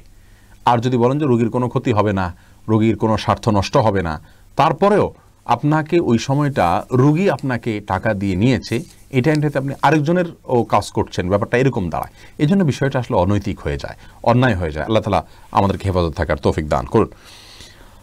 এরপরে প্রশ্ন দেখতে পাচ্ছি শিলু, আপনি জানতে চেয়েছেন মহিলাদের হায়েজের সময় কি কোরআন তেলাওয়াত করতে পারবে? বোন শিলু, এটা নিয়ে ওলামায়ে কেরামের মধ্যে মত পার্থক্য রয়েছে। অনেক ওলামাগণ বলেছেন কোরআন তেলাওয়াত মাসিক অবস্থায় মা বোনরা করতে পারবেন, কারণ কোরআনে কারীমের এই রাসূল করিম সাল্লাল্লাহু আলাইহি ওয়াসাল্লামের হাদিসের কোথাও স্পষ্ট করে নিষেধাজ্ঞা বর্ণিত হয়নি। মহিলা সাহাবীরা অনেকেই ছিলেন, কিন্তু কোনো জায়গায় নবী সাল্লাল্লাহু আলাইহি ওয়াসাল্লাম নিষেধ করেছেন স্পষ্টভাবে এটা জানা যায়নি। হায়েজ অবস্থায়, মাসিক অবস্থায় তাওয়াফ করতে পারবেন না, এবং কোরআন স্পর্শ করতে পারবেন না, সালাত পড়তে পারবেন না, সিয়াম পড়তে পারবেন না। এর বাইরে স্বামী স্ত্রীর সহবাস করতে পারবেন না, আর সব কিছু করতে পারবেন, কারণ নিষেধ নেই। আবার এর বিপরীতে কোনো কোনো আসার দ্বারা নিষেধাজ্ঞার প্রমাণ করে থাকেন অনেক ওলামায়ে কেরাম, তারা বলেন যে পড়া যাবে না। এই মতটা বরং জামহুরের মত, অর্থাৎ পড়া যাবে না। তো এজন্য না পড়ে আপনি যদি তেলাওয়াত শুনেন সেটা হবে সবচেয়ে নিরাপদ। আর যদি আপনি হাফেজা হন, হিফজের ছাত্রী হন, অথবা কোরআন মুখস্থ আছে আপনার, সে অংশ ভুলে যাবেন মনে হয়, যদি আপনি নিয়মিত এভাবে আপনার পিরিয়ডের সময়টা বাদ দেন, তাহলে সেক্ষেত্রে আপনার জন্য বিশেষ ওজরের কারণে জায়েজ হতে পারে ইনশাআল্লাহ বিদিনা। কিন্তু নিরাপদ হলো না তেলাওয়াত করে এই টাইমটাতে শোনা। যদিও দলিলের দিক থেকে বেশি শক্তিশালী মনে হয় প্রথম মতটাকে, কিন্তু নিরাপদ হলো দ্বিতীয় মতটা, বিধায় না তেলাওয়াত করে শোনাটাই উচিত এবং বেশি উত্তম। আল্লাহু আ'লাম বিসওয়াব। এরপরে প্রশ্ন করেছেন পল্লব ইসলাম, আপনি জানতে চেয়েছেন মুআবিয়া রাদিয়াল্লাহু তাআলা সম্পর্কে শিয়ারা খারাপ কথাবার্তা বলে, তাছাড়া নাস্তিকরা হযরত আলী রাদিয়াল্লাহু তাআলা এবং মুআবিয়া রাদিয়াল্লাহু তাআলার যুদ্ধ নিয়ে নানা রকম মিথ্যাচার করে, এ সম্পর্কে কিছু বলেন। ভাই পল্লব, সংক্ষিপ্ত ভার্সনের এই প্রশ্নোত্তর সেশনে আমরা খুবই ছোট ছোট প্রশ্ন উত্তর দিয়ে থাকি। এটা একটা ইতিহাস নির্ভর বিষয়, অনেক লম্বা চড়া ইতিহাসের আলোচনা পর্যালোচনা করা এই প্রশ্ন উত্তর দেওয়ার সাথে আপনার সংশ্লিষ্ট বিধায় আমরা এই প্রশ্নের বিস্তারিত উত্তর দিতে পারবো না। তবে এটুকু বলবো, মুআবিয়া রাদিয়াল্লাহু তাআলা আনহুকে শিয়ারা যে বাজে কথা বলেন, এই কারণেই তারা গোমরাহ এবং পথভ্রষ্ট। আল্লাহ নবী সাল্লাল্লাহু আলাইহি সাল্লামের সাহাবীদের প্রতি সুধারণা রাখা আমাদের কর্তব্য। তিনি বলেছেন, লা তাসুব্বু আসহাবি, আমার সাহাবীদের সমালোচনা করবে না, গালমন্দ করবে না। তাদের ব্যাপারে আমাদের বিশ্বাস হলো সাহাবীরা ফেরেশতা ছিলেন না, তারা মানুষ ছিলেন, তাদের দোষ ত্রুটি হয়েছে, ভুল হয়েছে। আল্লাহ সুবহানাহু ওয়া তাআলা সেই ভুলকে ক্ষমা করেছেন। আল্লাহ বলেছেন, রাদিয়াল্লাহু আনহুম ওয়া রাদু আন, আল্লাহ তাআলা তাদের প্রতি সন্তুষ্ট হয়ে গেছেন এবং তাদেরকে আল্লাহ সুবহানাহু ওয়া তাআলা কোরআনে বিভিন্ন রকম সার্টিফিকেট দিয়েছেন, সনদ দিয়েছেন। নবী আলাইহিস সালাম তাদের সম্পর্কে অনেকগুলো হাদিস বর্ণনা করেছেন, অনেকগুলো কথা বলেছেন, যেগুলো দ্বারা বোঝা যায় তাদের সমালোচনা করা আমাদের জন্য জায়েজ নাই, বিধায় আমরা করব না। তারা মানুষ ছিলেন, ভুল হয়েছে, আল্লাহ তাআলা আগাম ঘোষণা দিয়েছেন ক্ষমার, আমাদের কোনো সমস্যা থাকার কথা নয় সে বিষয়ে, বিধায় আমরা এই বিষয়ে বিস্তারিত কথা বলতে পারছি না। জান্নাত জাহান, আপনি প্রশ্ন করেছেন কোরআন শরীফ তেলাওয়াত করার সময় দুই পা গুটিয়ে বসে তেলাওয়াত করতে পারবো কিনা? পারবেন, কোনো অসুবিধা নেই। কোরআন শরীফ তেলাওয়াত করার সময় আপনাকে দোজানো হয়ে মাটি সালাতের সময় যেভাবে বসেন সেভাবে বসতে হবে এমন কোনো শর্ত নাই। আপনি ইচ্ছা করলে আসন দিয়ে বসতে পারেন বা অন্য কোনোভাবেও বসতে পারেন, অসুবিধা নাই। কোরআনের প্রতি অসম্মান প্রদর্শন না হয় এরকম কিছু হলেই চলবে ইচ্ছাকৃতভাবে, কিন্তু আপনি আরাম করে বসাতে কোনো সমস্যা নাই, কোরআন হাদিসে কোথাও নিষেধ করা হয়নি। ভাই মোহাম্মদ আকরাম প্রশ্ন করেছেন, আমার ছেলের 10 মাস বয়স, আরব আমিরাতে জন্ম হওয়ার কারণে আকিকা দেশে দেব নিয়ত করেছিলাম, এখন দেশে গিয়ে আকিকা দিলে কি জায়েজ হবে? হ্যাঁ, দেওয়া যেতে পারে ভাই আকরাম। সন্তান জন্মগ্রহণ করলে যেখানে জন্ম করবে ওখানেই দিতে হবে এমন কোনো কথা নেই, অন্য জায়গায় যদি তার আকিকা দিয়ে দেওয়া হয় হয়ে যাবে ইনশাআল্লাহ। জহিরুল ইসলাম জানতে চেয়েছেন গীবতের গুনাহ থেকে মুক্তির উপায় কি? ভাই জহিরুল ইসলাম, গীবতের গুনাহ থেকে মুক্তির উপায় হলো, যার গীবত করেছেন তার জন্য আল্লাহর কাছে মাফ চাইবেন, ইস্তেগফার করবেন, আল্লাহ আমার ভাইকে মাফ করুন, তার প্রতি রহম করুন, এভাবে তার কাছ থেকে মাফ চাইবেন। আর যদি ওই লোকের কাছে যদি বলতে পারেন যে ভাই আপনার গীবত হয়েছে, কখনো মাফ করে দিয়েন, এবং বলাতে তিনি যদি নাখোশ না হন, এই কারণে আরও উল্টা আপনার তার সাথে তার দুঃসম্পর্ক তৈরি না হওয়ার সম্ভাবনা থাকে, তাহলে সেক্ষেত্রে আপনি তার কাছ থেকে মাফ চেয়ে নিতে পারেন, সেটা আরও নিরাপদ এবং ভালো। এরপরে প্রশ্ন হলো কালিমুদ্দিন, আপনি জানতে চেয়েছেন একই গুনাহ বারবার হয়ে গেলে করণীয় কি? ভাই কালিমুদ্দিন, একই গুনাহ বারবার হয়ে গেলে আপনি কি করবেন? একই হাত যদি আপনার বারবার কাটা যায়, আপনি কি করবেন? বারবার ব্যান্ডেজ করবেন। একইভাবে একই গুনাহ বারবার হলে বারবার তওবা করবেন। মনে রাখবেন আল্লাহ সুবহানাহু ওয়া তাআলার গুণবাচক নাম তাওয়াব। তাওয়াব শব্দের অর্থ আর তায়েব শব্দের অর্থ এক না। তায়েব তো যিনি তওবা করছেন তিনি, তাওয়াব বলা হয় যিনি তওবা বারবার কবুল করেন, বারবার তো বান্দার তওবা কবুল করেন, তাকে তাওয়াব বলা হয়। এই জন্য যতবার অপরাধ হবে, গুনাহ হবে, ততবার আমাদের আল্লাহর দিকে ধাবিত হইতে হবে এবং তওবা করে আল্লাহর কাছ থেকে মাপ চেয়ে নিতে হবে। আল্লাহ তাআলা আমাদের সেই তৌফিক দান করুন। এরপরে প্রশ্ন করেছেন শাহিন BM, আপনি প্রশ্ন করেছেন হুজুর টি শার্ট পরে কি নামাজ পড়া যাবে? ভাই শাহিন, টি শার্ট পরে আপনি সালাত আদায় করতে পারেন, তো মনে রাখবেন সালাত আদায়ের ক্ষেত্রে মৌলিক নির্দেশনা আল্লাহ সুবহানাহু ওয়া তাআলা বলেছেন, ইয়া আইয়ুহাল্লাযীনা আমানু খুযু যিনাতাকুম ইনদা কুল্লি মাসজিদ, হে ঈমানদারেরা প্রত্যেক সালাতের সময় তোমরা সুন্দর ভাবে সালাত আদায় করবে, সুন্দর পোশাক পরবে বা সুন্দর পোশাক পরবে। তো এই জন্য এমন কোনো পোশাক পরা উচিত নয় সালাতের সময় যে পোশাক পরে আপনি সম্ভ্রান্ত কোনো জায়গায় যাবেন না, মান্যগণ্য কোনো ব্যক্তির কাছে যাবেন না, সেরকম কোনো পোশাক পরা উচিত নয়। অতএব আপনি চেষ্টা করবেন যে পোশাক পরলে আপনাকে খারাপ দেখা না যায়, দৃষ্টিকটু দেখা না যায়, ভিন্ন ব্যতিক্রম মনে না হয়, এবং আপনি এটা পরে ভালো কোনো জায়গায় যেতে ইতস্তত বোধ করেন না, সেরকম পোশাক পরে সালাত আদায় করবেন।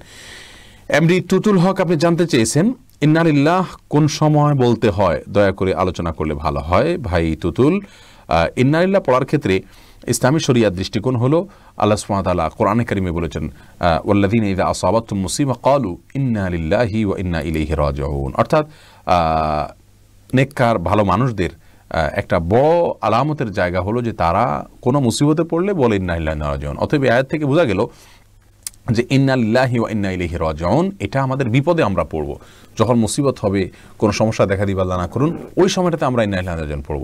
ইন্না লিল্লাহি ওয়া ইন্না ইলাইহি রাজিউন আমাদের দেশে সাধারণত মানুষ মারা গেলে আমরা পড়ি, কোনো বিপদে ইন্না লিল্লাহি পড়লে বলে কি কেউ কি মারা গেছে, তার মানে মানুষ মনে করে যে ইন্না লিল্লাহি শুধু মারা গেলেই পড়তে হয়, এটা ভুল ধারণা।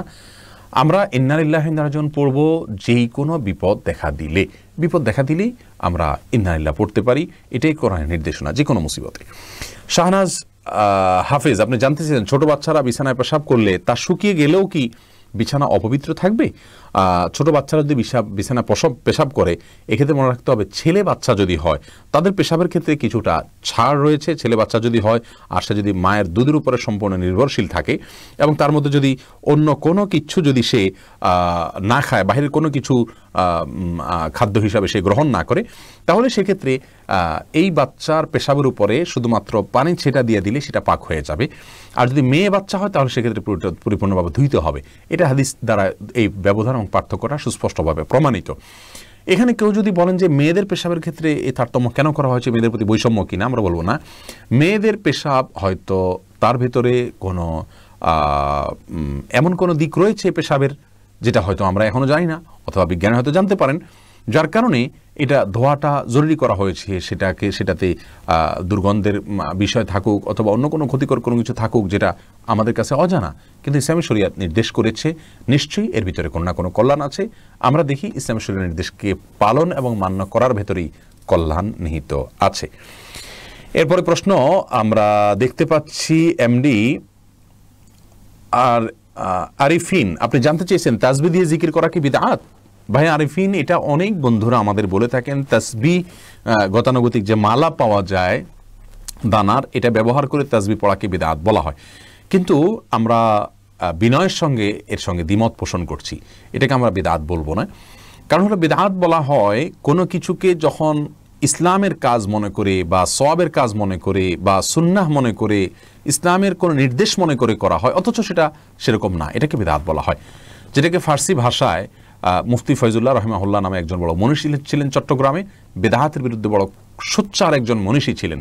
তিনি তার একটি কিতাবে, ফার্সিতে লেখা রচিত অনেক আগের একটা কিতাবে তিনি লিখেছেন, একটা ছন্দের মাধ্যমে বেদাতের পরিচয় দিন চমৎকারভাবে। তিনি বলেছেন গায়রে দীরা দি সুমুরদান বেদাতাস্ত, অর্থাৎ যেটা দিন না সেটাকে দিন মনে করা, এটা বেদাত। এখন আসুন, তাসবিহ গণনা করা এটাকে আলাদা কেউ দিন মনে করে? আমাদের দেশে যারা তাসবিহ ব্যবহার করেন, তাসবিহ দানাতে মানে মালাতে তাসবিহ আপনার পড়ে থাকেন গনে গনে, এই মালা গুনলে সওয়াব হবে বেশি, এরকম কেউ মনে করে? অথবা মালাতেই গুনতে হবে, অন্য কিছু গুনতে পারবে না, এরকম কেউ মনে করে? বা মালাতে গুনলে বিশেষ কোনো ফজিলত আছে, এরকম কেউ মনে করে? এরকম কেউ আমার দৃষ্টিতে, আমার জানা মতে কেউ মনে করে না। তাহলে এটাকে সে দিন বানাই নাই, তাহলে আপনি এটাকে কীভাবে বিদআত বলছেন? হ্যাঁ, আমরা এটা অবশ্যই বলবো, এই মালা ব্যবহার করার চাইতে হাতের কর ব্যবহার করা সুন্নাত সম্মত, এটা উত্তম। বড়জোর আমরা মালার ব্যবহারকে সুন্নার খেলাফ বলতে পারি। যদিও কোনো কোনো সাহাবীরা খেজুরের বিচি বা অন্য কিছুকে তাসবিহ গণনার জন্য ব্যবহার করেছেন, তারা জানা যায়। অতএব সেই হিসাবে পরিপূর্ণ আমরা এটাকে বেদাত তো বলার প্রশ্নই ওঠে না, সুন্নাহ বিরোধীও পরিপূর্ণ বলতে পারি না। তবে হ্যাঁ, নবী সাল্লাল্লাহু আলাইহি সাল্লাম বলেছেন, হাতের যে করগুলো মানুষ জিকিরের জন্য ব্যবহার করে, এগুলো কিয়ামতের ময়দানে উজ্জ্বল হবে, এগুলো জ্বলতে থাকবে, আলোর কাজ দিবে, বিধায় এই করের মধ্যে গুনতে পারলে সেটা ভালো। কেউ যদি এখানে স্মরণ রাখতে না পারেন, তাসবিহের মালা ব্যবহার করেন, সেক্ষেত্রে এটাকে আমরা বেদাত বলবো না, অনুত্তম বলবো বড়জোর। আল্লাহ তাআলা বোঝার তৌফিক দান করুন। এরপরে প্রশ্ন করেছেন বোন আসমা রহমান আসমা, আপনি জানতে চেয়েছেন জায়নামাজে বসে ওয়াদা করলে আবার সে ওয়াদা ভেঙে ফেললে কি গুনাহ হবে? বোন আসমা রহমান, জায়নামাজে বসে ওয়াদা করা আর স্বাভাবিকভাবে ওয়াদা করা, দুইটার ভিতরে তেমন কোনো পার্থক্য নেই। আপনি জায়নামাজের বাইরে বসেও যদি ওয়াদা করেন, সেটা আপনাকে রক্ষা করতে হবে, খেলাফ করলে গুনাহ হবে। আল্লাহ সুবহানাহু ওয়া তাআলা সফল মুমিনদের যে সমস্ত গুণের কথা আলোচনা করেছেন কোরআনে কারিমের ভিতরে, তার ভিতরে একটা এটাও যে তারা যা বলে সেটা রক্ষা করে। অতএব আপনি যেটা বলবেন সেটা রক্ষা করতে হবে। আল্লাহ বলছেন ইয়া আইয়ুহাল্লাযীনা আমানু লিমা তাকুলুনা মা লা তাফআলুন, যেটা তোমরা করবে না সেটা কেন বলো? ওয়াদা করবেন, যেটা করবেন সেরকম ওয়াদা করবেন। কোনো অ্যাক্সিডেন্টলি আপনি সেটা করতে পারলেন না, ভিন্ন কথা। কিন্তু জায়নামাজে বসে ওয়াদা করলে যা, জায়নামাজ ছাড়া অন্য জায়গায় ওয়াদা করলেও তা ভিন্ন কোনো বিষয় নয়। সর্বাবস্থা ওয়াদা রক্ষা করা জরুরি। আহমদুল্লাহ আবদুল্লাহ, সরি, আপনি আমাকে সম্বোধন করে বোধহয় বলেছেন, বাড়িতে ফরজ নামাজ পড়লে একামত দিতে হবে কি? হ্যাঁ ভাই, যদি আপনি একাকী ফরজ সালাত আদায় করেন, অন্য কেউ জামাতে শরীক হতে পারবে সে সম্ভাবনা থেকে আপনাকে জোরে জোরে একামত দিয়ে তারপরে সালাত আদায় করা উচিত। কোনো একটি বর্ণনা দ্বারা বোঝা যায়, হাদিসে কুদসিতে আসছে, একজন ব্যক্তি কোনো এক জায়গায় রাখাল, তিনি একাকী দাঁড়িয়ে আজান দিচ্ছেন এবং একামত দিয়ে সালাত আদায় করছেন, তার আশা যদি কেউ শরীক হয় তার সাথে, যদিও কেউ সেখানে দেখছেন না আপাতত তাকে, তারপরও তিনি করেছেন। এ ব্যক্তির জন্য বিশেষ ফজিলতের কথা রয়েছে হাদিসে কুদসিতে, যার কারণে আমরা বলি বাসায়ও যদি আপনি একাকী সালাত আদায় করেন, কোনো কারণে জামাত ছুটে গেলে মসজিদে আপনি একামত দিয়ে নেবেন এবং এমনভাবে পড়বেন যাতে কেউ আপনার সাথে সম্ভব হলে শামিল হতে পারে। এরপরে প্রশ্ন বুলবুল তানিম, আপনি জানতে চেয়েছেন মহিলারা বাড়িতে নামাজের বিছানা নামাজ পড়ে অনেক সময় বিছানার কর্নার ভাঁজ করে রাখে, তা না হলে শয়তান নাকি দাঁড়িয়ে যায় বিছানায়, কোরআন সুন্নাহ ভিত্তিক কতটুকু সঠিক কথাটি?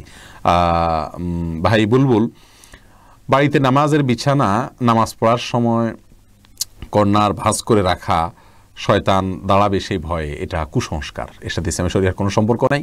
কোরআন হাদিসে কোথাও বলা হয়নি যে কেউ সালাতের জন্য দাঁড়ালে তার জানামাজটা যদি বড় হয় তার কোনায় শয়তান দাঁড়াবে, এরকম কোনো কথা নেই।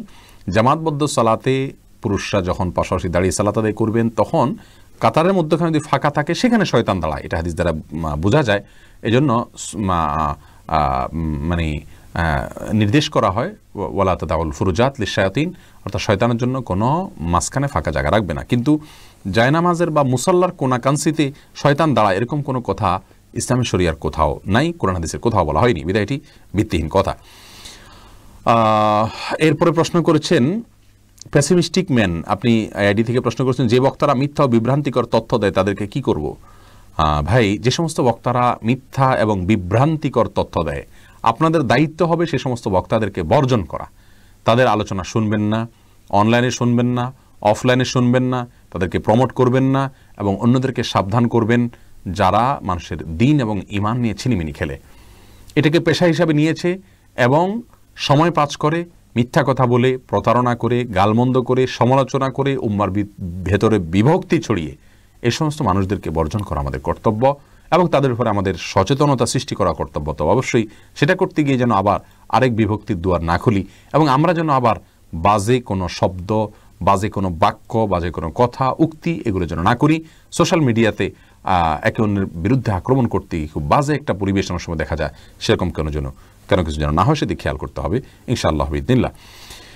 এরপরে আলামিন প্রশ্ন করেছেন আপনি, আমার ইসলামিক আলোচনা খুব ভালো লাগে, এমনকি আমি চেষ্টা করি দান সদকা করতে, মানুষের সাথে ভালো ব্যবহারও করি এবং রমজানের রোজা এবং অন্যান্য ইবাদতও করি, তবে আমার নামাজে অলসতা হয়, কেন এমন হয়?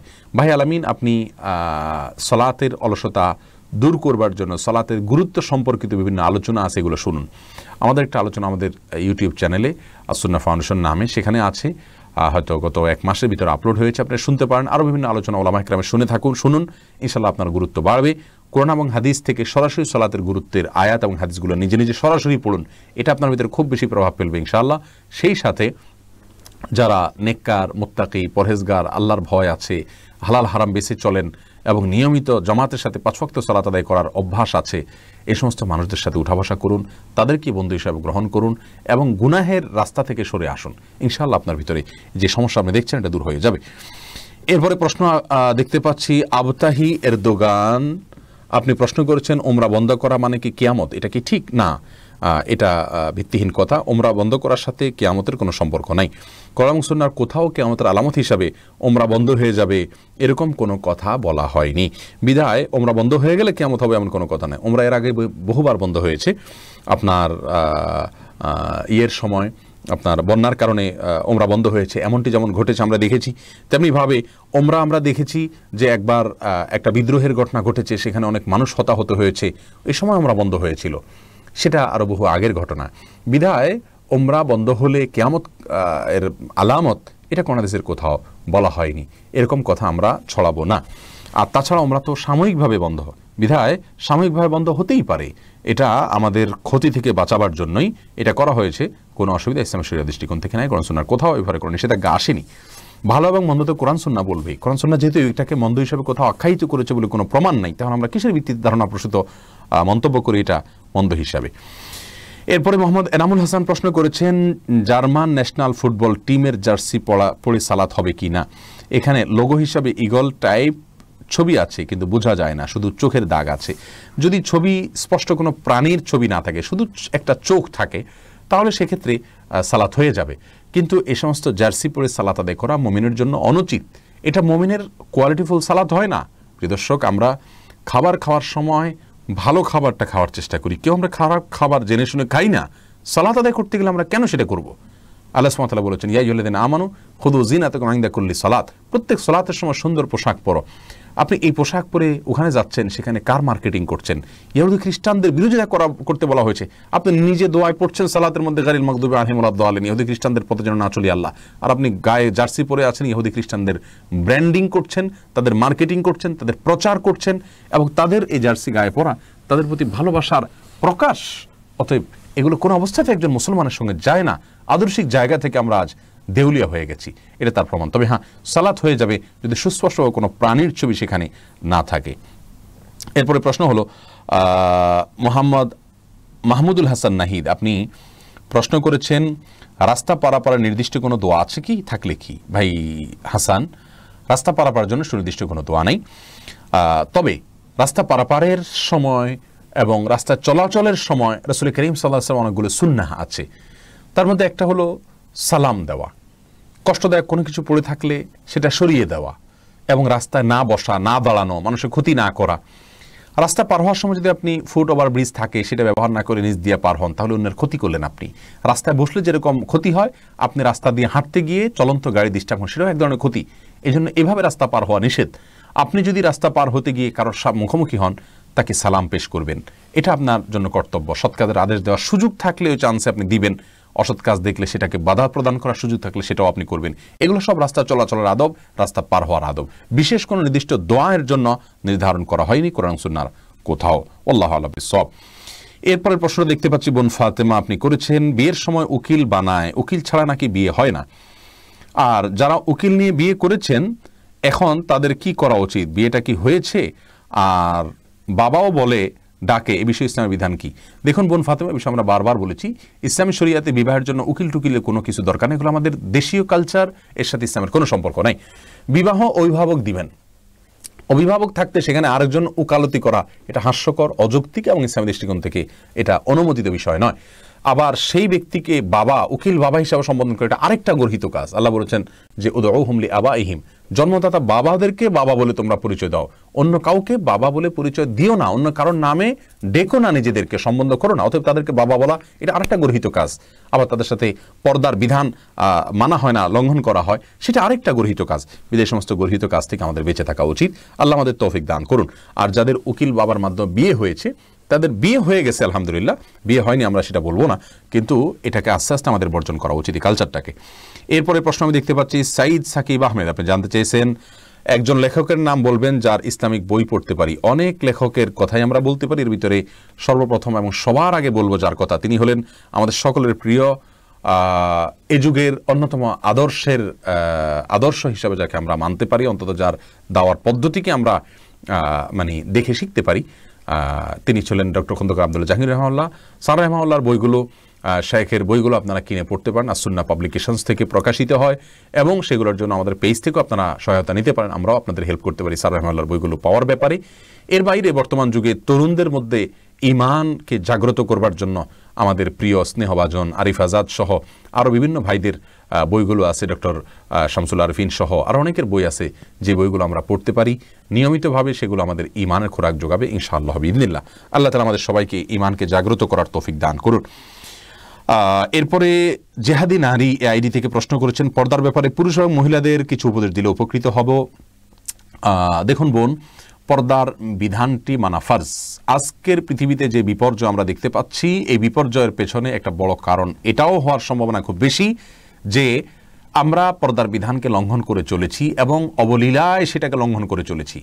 মনে রাখবেন, জেনা ব্যভিচার যখন ব্যাপকভাবে বিস্তার করে তখন পৃথিবীতে এরকম ভয়াবহ বিপর্যয় এবং মহামারী এগুলো দেখা দেয়, হাদিস দ্বারা সেটা প্রমাণিত।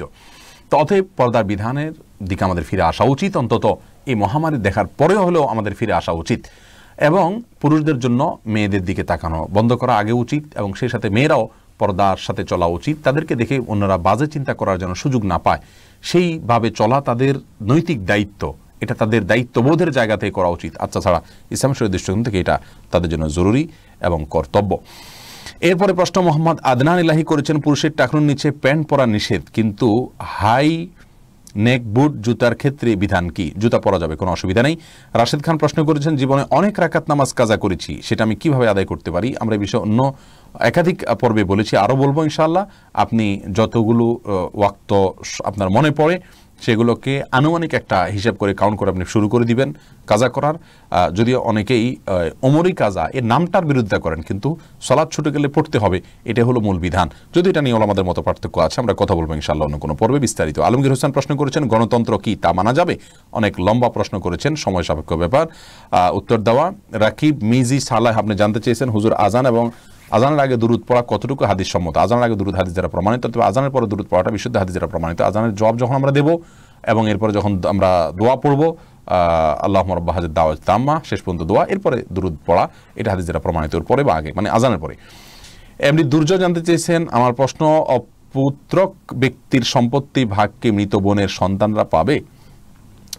যার সন্তান নাই, ছেলে নাই, তার সম্পত্তির ভাগ তার বোনের সন্তানরা পাবে কিনা, এটা আলোচনা সাপেক্ষ। কে কে আছে সেটা বললে তারপর আমরা বলতে পারবো ইনশাআল্লাহ বিদিনিল্লাহ। আব্দুর রহিম প্রশ্ন করেছেন, পরীক্ষার সময় দেখা যায় অনেক ইমাম মুয়াজ্জিন সাহেবদের কাছ থেকে কলম পড়িয়ে আনে, এটা জায়েজ হবে কিনা? না, এটা সম্পূর্ণ কুসংস্কার। কলম পড়িয়ে নেওয়ার সাথে পরীক্ষা ভালো হওয়ার কোনো সম্পর্ক নাই। এটাকে যদি কেউ রুকিয়া বলেন, আমরা এটাকে রুকিয়া বলবো না। কারণ হলো এই পরীক্ষার সাথে কলম পড়ার সাথে আসলে রুকিয়ার সাথে যায় না এটা। তারপরেও যদি কেউ কোরআন হাদিসের আয়াত পড়ে ফু দেন, তাহলে সরাসরি এটাকে তো আমরা বিদআত বলতে পারি না, কিন্তু সুন্নাত অন্তত বলার কোনো সুযোগ নেই। রাসেল আলম আপনি জানতে চাচ্ছেন, কাদিয়ানীদের কাফের না মুরতাদ বলতে হবে? দেখুন, কাদিয়ানীরা কাফের, এবং কাফেরদের মধ্যে তারা বিশেষ প্রকারের কাফের, তাদেরকে জিন্দিক বলা হবে। বিস্তারিত আলোচনা ইনশাআল্লাহ করা হবে অন্য সময়। আব্দুল্লাহ আল নাসিম জানতে, ইন্স্যুরেন্সের টাকা কি হালাল নাকি হারাম? এখানে চাকরি করা কি হালাল নাকি হারাম? ইন্স্যুরেন্স প্রচলিত যেগুলো আছে এগুলো সবগুলোতেই ভেজালে পরিপূর্ণ, এবং কোনো ফর্মেটই সঠিক নয় যেগুলো প্রচলিত আছে। সারা বিশ্ব উলামা ইকরাম প্রায় এরপরে একমত। যদিও এখানে আরও আলোচনার অবকাশ রয়েছে, কিন্তু মৌলিকভাবে শেষ কথা এটাই, প্রায় চূড়ান্ত কথা এটাই। এরপরে দুশর আলো আইডি থেকে প্রশ্ন করেছেন, আমরা জোহর ইশার সালাতে 4 রাকাত সুন্নাত পড়ি, সেটা কি একসাথে 4 রাকাত নাকি 2 রাকাত? দুইটাই করা যাবে। আরব উলামা ইকরাম বলেন সালাতুল লাইলি ওয়ান নাহারি মাসনা মাসনা, 2 রাকাত করে রাত এবং 2 শত নামাজ, সেই হিসাবে 2 রাকাত করি। আবার আমাদের উলামা ইকরাম বলেন যে না, একসাথে 4 রাকাত, যেহেতু যেখানে 4 রাকাত ফিক্স করা আছে সেখানে একসাথে 4 রাকাত পড়াই হলো ভালো এবং সুন্নাহসম্মত। দুইটাই করা যাবে, কোনো অসুবিধা নেই, দুইটাই ইজতিহাদি বিষয়। এরপরে মুনিয়া আখতার মন আপনি জানতেছেন, সালাতে একটি সিজদা দিয়ে রুকুতে চলে গেলে রুকু অবস্থায় যদি মনে পড়ে যে একটা সিজদা দিয়েছি, তাহলে করণীয় কি? আপনাকে আরেকটা সিজদা দিতে হবে, কারণ সিজদা একাধিক দেওয়া আপনার জন্য কর্তব্যের অংশ, না হলে সালাত আপনার হবে না। সে আরেকটা সিজদা দিতে হবে এবং সে সিজদা সুবহান আপনাকে করতে হবে। নাইমা হাসনাত আপনি জানতে চেয়েছেন, নিয়মিত অস্থায়ী জন্মবিরতিকরণ পিল খাওয়া জায়েজ হবে কিনা? যাবে, যদি আপনি অর্থের ভয়ে না করেন, অন্য কোনো কারণে করেন, তাহলে করা যাবে। কি খাওয়াবে এই চিন্তা না করে অন্য কোনো কারণে করলে, স্বাস্থ্যগত বা পরিবেশগত কারণে যদি করেন, অস্থায়ী জন্মবিরতিকরণ এটা করতে পারেন, অসুবিধা নেই। এরপরে তাবাসসুম জাহান এবার জানতেছেন, দুধ ভাই বোন সম্পর্কে একটু আলোচনা করলে ভালো হয়। কোনো মায়ের দুধ, যে কোনো মহিলার দুধ আপনি পান করেছেন, অন্যজন পান করেছে, আপনারা দুজনে দুধ ভাই বোন হয়ে গেলেন, আপনাদের বিবাহ বন্ধনে আবদ্ধ হারাম, দেখা দেওয়া জায়েজ। এরপরে আবু হানিফ প্রশ্ন করেছেন, বিয়ের সুন্নত নিয়ম সম্পর্কে জানতে চাই। এই সম্পর্কে আমাদের আসুন্নাহ ফাউন্ডেশনের ইউটিউব চ্যানেলে একটা আলোচনা আছে, আপনি পুরো আলোচনা শুনে নেবেন, প্রায় 40-45 মিনিটের আলোচনা। বিবাহের মধ্যে যে সমস্ত সুন্নাহ বিরোধী কাজ হয়ে থাকে, যেগুলো হওয়া উচিত নয়, আবার যেগুলো হওয়া উচিত, সেই বিষয়গুলোকে আমরা বিস্তারিত সেখানে আলোচনা করেছি। বিবাহের খুতবা এটা সুন্নাত, খুতবা ছাড়াও বিয়ে হয়ে যায়, তবে বিবাহের খুতবা সুন্নাত, ইজাব কবুলের পরে দাঁড়িয়ে খুতবা দেওয়া এটা উত্তম এবং ভালো। এরপর জাহিদুল ইসলাম জাহাদ, বুকে হাত বাঁধলে নামাজ হবে কিনা? নামাজ হয়ে যাবে, হাত না বাঁধলেও নামাজ হয়ে যাবে। বিষয়টা এরকম কোনো বিষয় না যেটা নিয়ে বিতর্ক করা যেতে পারে। প্রিয় দর্শক, আমরা দেখতে দেখতে 1 ঘন্টার আরো বেশি সময় পেরিয়ে গেছি। আপনাদের এখনো সময়, অনেকগুলো প্রশ্ন রয়ে গেছে। আমরা চেষ্টা করছিলাম যে যত বেশি উত্তর দিয়ে পারা যায়, কিন্তু সময় আমাদেরকে আর অনুমোদন দিচ্ছে না। আজকের মতো আমরা আপনাদের কাছ থেকে এখানে বিদায় নিব, ইনশাআল্লাহ বিদিনিল্লাহ। আগামী সপ্তাহে আবারও দেখা হবে। আমরা কিন্তু বারবার বলছি, চেষ্টা করবো আমরা ইনশাআল্লাহ সপ্তাহে একাধিকবার লাইভে এসে আপনাদের প্রশ্ন উত্তর দেওয়ার জন্য। আপনারা মতামত মেহরবানি করে আবারও দিবেন, কোন দিন, দ্বিতীয় দিন হিসাবে কোন সময়টা ভালো হয়। আমরা ইনশাআল্লাহ চেষ্টা করব একাধিক দিন লাইভে আসার জন্য। আমাদের জন্য দোয়া করবেন, আমরা আপনাদের জন্য দোয়া করি, গোটা বিশ্ববাসীর জন্য দোয়া করি। আল্লাহ তাআলা আমাদের সকলের অপরাধগুলোকে মার্জনা করে আমাদেরকে আল্লাহর দিকে ধাবিত হওয়ার তৌফিক দান করুন, এবং যে বৈশ্বিক বিপর্যয় দেখা দিয়েছে, করোনা সহ বিভিন্ন রকমের বিপর্যয়, এগুলো থেকে আল্লাহ সুবহানাহু ওয়া তাআলা আমাদের সবাইকে হেফাজত করুন। আজকের মতো এখানে বিদায় নিচ্ছি। কথা হবে ইনশাআল্লাহ বিদিনিল্লাহ শরীর সমাধানের 27তম পর্বে আগামী সপ্তাহে জুমাবার, বাংলাদেশ সময় রাত 9টায়, একই সময় একই জায়গা থেকে। আল্লাহ আমাদের সবাইকে সে পর্যন্ত ভালো রাখুন, সুস্থ রাখুন। এতক্ষণ আমাদের সঙ্গে থাকার জন্য আবারও কৃতজ্ঞতা জানাচ্ছি।